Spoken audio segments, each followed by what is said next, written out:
The world we live in has changed, and nobody knows this better than my guest, the Emmy Award-winning producer, acclaimed journalist, and one of the great thriller writers of our time, Gary Grossman. Welcome, I'm Barry Kibrick, and Gary's latest novel, Red Hotel, co-written by its inspirational hero, Ed Fuller, will prove without a doubt that fiction is too often more truthful than the reality reported. Between the Lines with Barry Kibrick is made possible in part by Patreon. Patreon helps creators build and run membership businesses, from podcasters to writers, musicians, artists, and more, with tools that allow their fans to become patrons. More information is available at patreon.com. And Between the Lines with Barry Kibrick is also made possible by the following contributors. A complete list of funders is available at barrykibrick.com. Gary, I have loved you even before you wrote your first book. We were friends for years, and then when you started writing your thrillers, I just couldn't help but have you on for almost every single one. And the only one I didn't was the one that you didn't feel like you wanted to bother me, and I'm so upset. But welcome to the show, Gary. Thank you. I'll come back for that. Thank you. You promise? Yeah, I promise. This is the best show for an author to be on, and it's the best show for an audience to watch, to really be up to date, to be aware, to be a concerned and involved person. Yeah, the variety of guests you have are terrific. If this seat could, well, this seat doesn't have to talk. We just watch the show. Well, let's start, because what is going to be so great about this conversation, whenever I do fiction, I always have to do a little preamble that I'm going to try to talk about it as much of the reality of it as I can. In this particular case, that doesn't have to be done because everything in this book is true. This is what's amazing. The only thing that's changed are sometimes the locations, correct, sometimes the names, but everything in here, in fact, I spoke seriously with you while I was reading this, and there's a big problem that goes on in Warsaw and Poland. The mayor of Gdansk was assassinated. And you have a very similar situation. This is like reading the future. And as you were reading it too, a hotel was bombed in Kenya. That's right. And the very beginning of Red Hotel starts with a hotel bombing, which is shaped very much after an actual hotel bombing in Jakarta. And what I describe happening in Tokyo is pretty much what happened in Jakarta. And the reality comes from two things. One, you're an Emmy Award-winning producer of real television and news type of things. You're also a great journalist and a teacher. So we know what's in here. And when I start telling some of the people, because when I was reading it, I said, I know Gary, this can't be made up, and it'll blow their minds. But what I want to start with is these words, because they're so important in a weird way. Terrorism is our new reality. We are living in a new normal. And that's more than depressing, because we've got to fix that. We can't be under this influence of terrorism anymore. We have to fix it, and we have to be more aware, as I've learned from my co-author, Ed Fuller, the former president of Marriott International. I've learned we have to be more aware. If you see something, say something. And at the same time, on our level as citizens, when we travel anywhere, check the State Department advisories. They're online. Make sure that you're safe as you walk around. If you go to a shopping mall in this country or anywhere else, just be aware of the exit routes. I told my wife, and I love this, for years we, traveling through Europe, would stop at cafes, restaurants. She would sit at the table looking out into Paris or Holland, somewhere in the Netherlands or London or Rome, wherever we are, and I would look at brick walls, nothing but brick walls. And I said, honey, after writing Red Hotel, I'm going to be looking out now because I know what to look for. It's time for you to look at the brick walls because we have to be more aware. But there's one more level I think we must get to, and that is not to overreact to the fear. See, awareness, if you put awareness in its proper perspective, you will fear less. And I think that's what we must do. Right now, we're in a heightened state of fear, and we must bring that down. Not that the threat is going down, Right. but how we respond to it. We have some control over that. And believe it or not, no matter what, this year, way more people are going to die of a heart attack than any terrorist act. Absolutely. But terrorists use fear as a tool. It's chaos. They love chaos. They love inciting fear. They love keeping us more on edge, and that empowers them. So yes, the reality is you're still more likely to, fall down and slip in the bathtub or have an accident while bicycling or something of that sort. But I have found even in Los Angeles, I was sitting at a restaurant on Beverly Boulevard, a very busy part of LA, and I saw a suitcase out on the street alone, unattended at a corner. And a few minutes, and I was ready to call the police. A few minutes later, mere minutes, the police arrived. Someone else had called the police. And the suitcase was open, and they were able to determine there was nothing there. And I went over and asked whether or not they should have or would have called bomb-sniffing dogs in. And bomb-sniffing dogs play into Red Hotel, as you know, as well. And he said, if we could not have peered inside, we would have done that because it's a suspicious package. But that would have meant the helicopters would have come in from overhead and they would have closed down about a 4-block square area. So somebody was alert. That's what we need to do. And it was done properly. And the police there said, everything's okay, no worry. Not overreact. Not overreacting. Just reacting. Right. And the key to, again, so much of this truth is Ed Fuller, because he is definitely modeled after Dan Riley in this book. There's no doubt about it. So as we discuss this, we're discussing the author's experiences for reality. Correct. Ed Fuller, as the former president of Marriott International, was introduced to me by a friend I saw while walking our dogs one night, and he was walking his dog, Bruce Fierstein. He wrote the first 3 Pierce Brosnan James Bond novels, so he's a terrific guy, great author. He also wrote Real Men Don't Eat Quiche, if you remember that book years ago. So Bruce said, I have a fellow you need to meet, Gary. He's interested in finding somebody who can co-write a novel with him, and he needs somebody with your experience. And he told me what he did, and I thought, well, what do I have in common with the former president of Marriott International? Not even knowing what that meant. And Bruce said, take the meeting, get together, talk. We did, and within 30 seconds, I learned that he was as much in the anti-terrorism business as the hotel business. His hotels in Jakarta, a Ritz and a Marriott, were blown up. Hotels, as we know, in Mumbai have been blown up, and he was in getting his team out of Tripoli when Gaddafi went down, and he had to arrange to get his team and Americans out of Cairo at the fall of Mubarak. So my first real question after learning that, after 30 seconds, was, Ed, who do you have on speed dial? And when he told me, I said, I think we can work together. I can imagine who he has on speed dial because I know who's in the story. Absolutely right. So look at an international businessman who's in charge of making everyone comfortable and their stay being safe. Ed instituted the red status, also talked about in Red Hotel, that goes from, like our Homeland Security status does, engaging awareness of what the threat assessment is.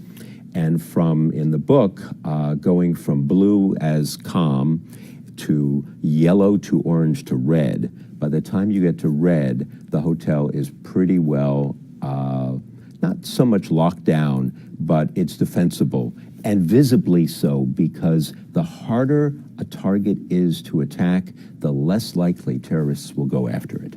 But even in the book, Dan, Ed, is surprised about something, and I have to read this because this now, again, it's not going to terrorize people, but it is going to be amazing. And I'm just going to read it if it's all right, Gary. And it's Dan talking to his IT guy. How many times a day are people trying, they use a different word, I'll use this word, hack us? He asked. Can't imagine. Try, he said. 100 times a day? Riley ventured, thinking it was a high guess. Think bigger. 500 times a day? Think bigger. 2,000 times a day? No. Hundreds of thousands of times. And then Dan says, a year? And he goes, a day. So companies like hotels, and I'm guessing from IBM to Amazon, from whatnot, because of these robotic kinds of DNA, computer DNA, they're being attempted to be hacked. They're not being hacked, but the attempt of being hacked is hundreds of thousands of times a day. And my surprise, when I heard that from Ed Fuller, was the surprise we wrote into the book for even Dan to get that information. And that there are ways to get around that. There are ways when one company acquires another company that might not be as hardened, it's easier to get in. It's easier to get in if a company has a hotel that is associated with gambling, perhaps offshore, that's controlled by the government, because it might be easier to come in through the government. But it's true, hundreds of thousands of times a day, and it's all automatic. It's bots, electronic bots, ones and zeros, knocking on the door constantly. And no matter what they do, it's a game to stay ahead. And what I find interesting are these words, because I think this is the way you stay ahead. He heard exactly what was left unsaid. That's what I find the biggest problem we're really facing. And we'll talk a little bit about the media later, because they play a big role in this. As you say, it's 24/7. Is it news? No, it's noise. But the real problem is not that we have so much of the noise. It's all the real news that's not being covered because they're inundated with the noise. So what we're missing is way more than what we call fake news. Correct. It's the non-news that we need to know about. And I don't mean for our safety, I mean the good news as well. Absolutely. From our health, from our space ventures, from science to whatnot. We don't get any reports on anymore. We are simply basking in this 24/7 noise. We have to be more responsible. And I think it began many years ago with the devaluing of civics in public schools. I used to get My Weekly Reader, and maybe you remember My Weekly Reader. I don't know if students are still doing it, but I've looked back at some of the My Weekly Readers from the 60s and 70s, and there was news in there for students of all sorts of topics, Cold War news, domestic news, heartfelt stories. On television or on radio, I'll start with radio, we had news. Radio stations were required to have news on the hour and on the half hour. Even the rock stations, the top 40 stations, had news constantly. And I have to say, there was basically one set of facts. Here is the news. Now we have multiple channels and multiple sources, so many multiple sources on the internet, that are only one source following one track of facts. Maybe they're not even facts, but just putting them out as facts on the left, on the right, fringes way on either side. We have to be more responsible.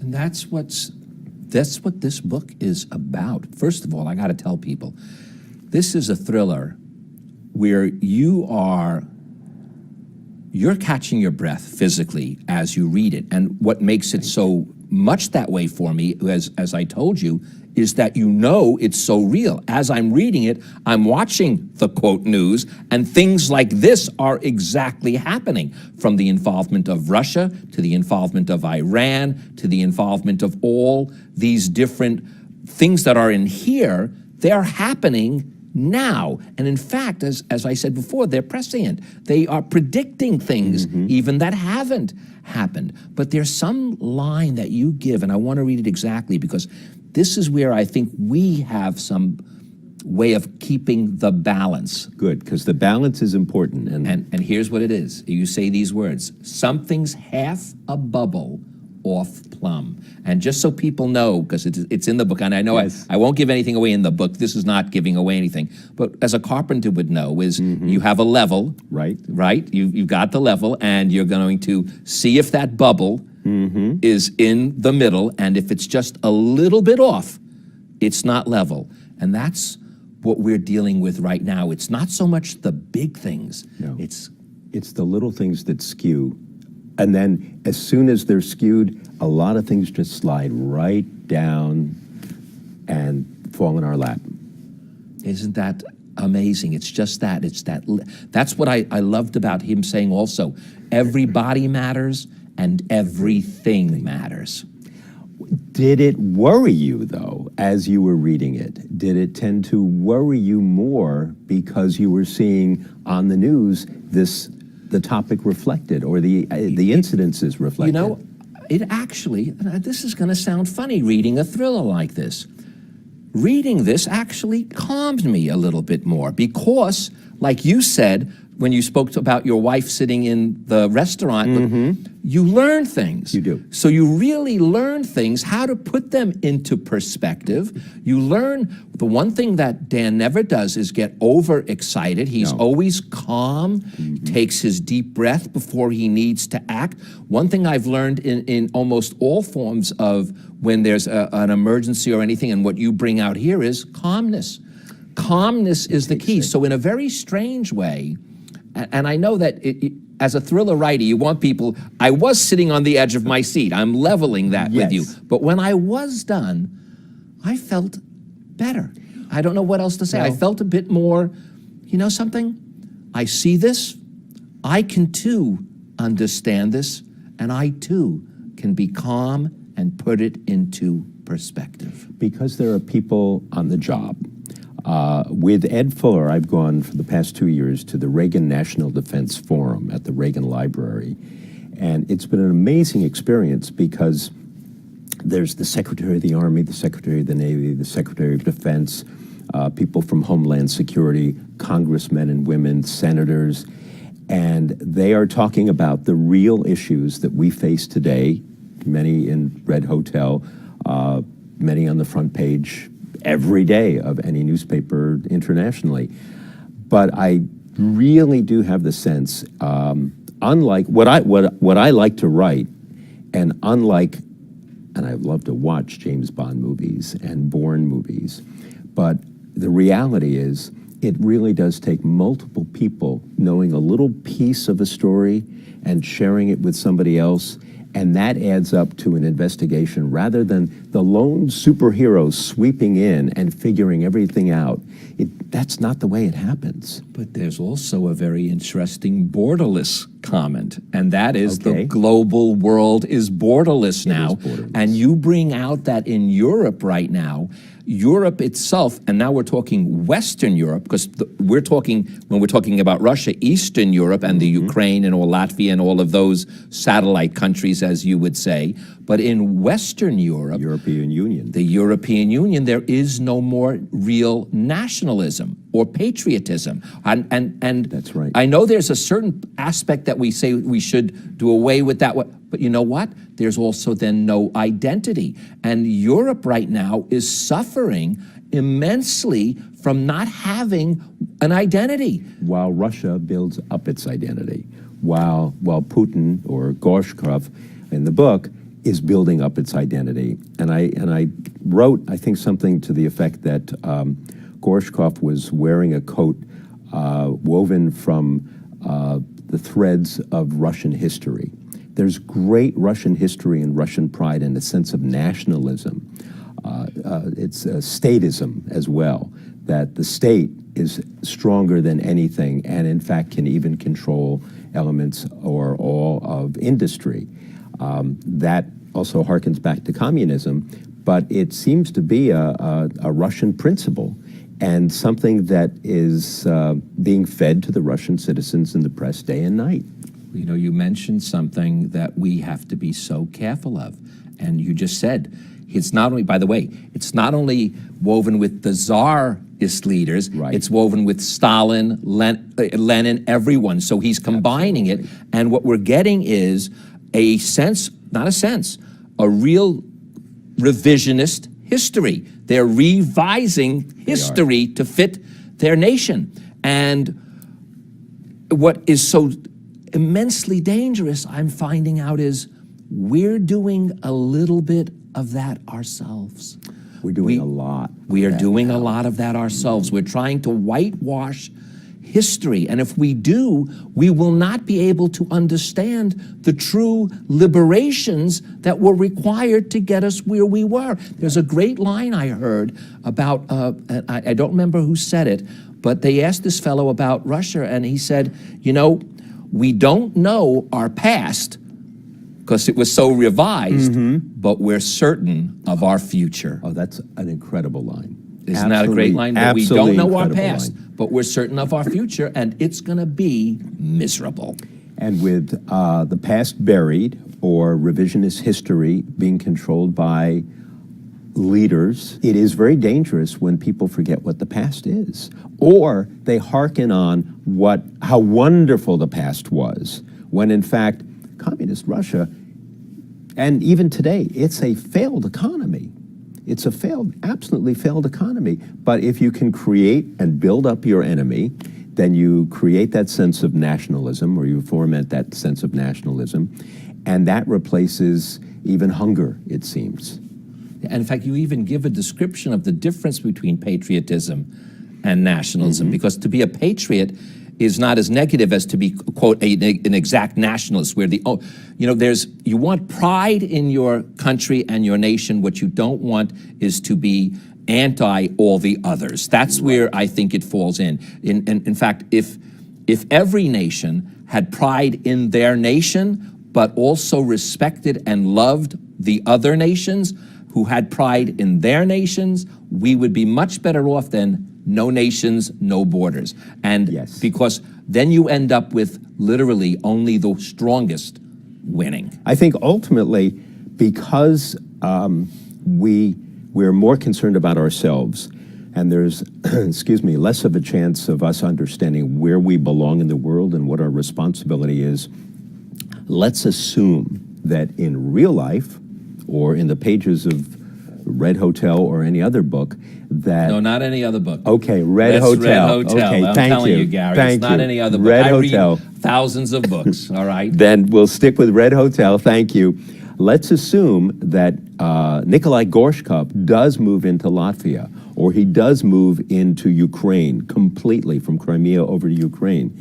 Most people, or Lithuania, or Estonia, or even Poland, most people in this country probably can't identify those places on a map. So how likely are we to say we support going in there when we don't even know where that is or why it's important? And yes, NATO members we defend, but some of those countries are not NATO members. Did we do anything with Crimea? No. Did we do anything really with Georgia? No. What if Gorshkov or Putin in real life really moves in? What will we do, or what can be sold back to Americans? And I'm going to end with your words, because in a sense you help us through that. You say it's all about perspective and what we are allowed to experience, either through circumstance or manipulation. And Mr. Grossman, hopefully through Red Hotel and your work, we will not be manipulated. Thank you, my friend. Thanks so much, Barry. It's my pleasure, Gary. My Always a pleasure to be back. Thank you. And thank you guys for joining us. Fiction often speaks truth more than nonfiction, and this is one of those cases for sure. So I want you to feel free to ask me anything about this episode or whatever else is on your mind. And to do so, all you have to do is email me at Barry at barrykibrick.com, and I promise to personally reply to every email and even do my best to answer any questions you have about this book or the episode or comments you may just want to share with me. So before we do, though, I want to leave you with these words from Red Hotel. What's your worldview? Always the student. You better be. There's always more to learn. I'm Barry Kibrick. There is always more to learn, and it's often found between the lines of fiction and reality. Thank you, my friend. Thank you again. My pleasure, buddy. Wonderful discussion. To become part of the Between the Lines family, go to barrykibrick.com. There you can join our book club, participate in Q&As, catch past episodes, listen to Barry's podcasts, read his blog, and experience exclusive online features, all at barrykibrick.com. Between the Lines with Barry Kibrick is made possible in part by Patreon. Patreon helps creators build and run membership businesses, from podcasters to writers, musicians, artists, and more, with tools that allow their fans to become patrons. More information is available at patreon.com. And Between the Lines with Barry Kibrick is also made possible by the following contributors. A complete list of funders is available at barrykibrick.com.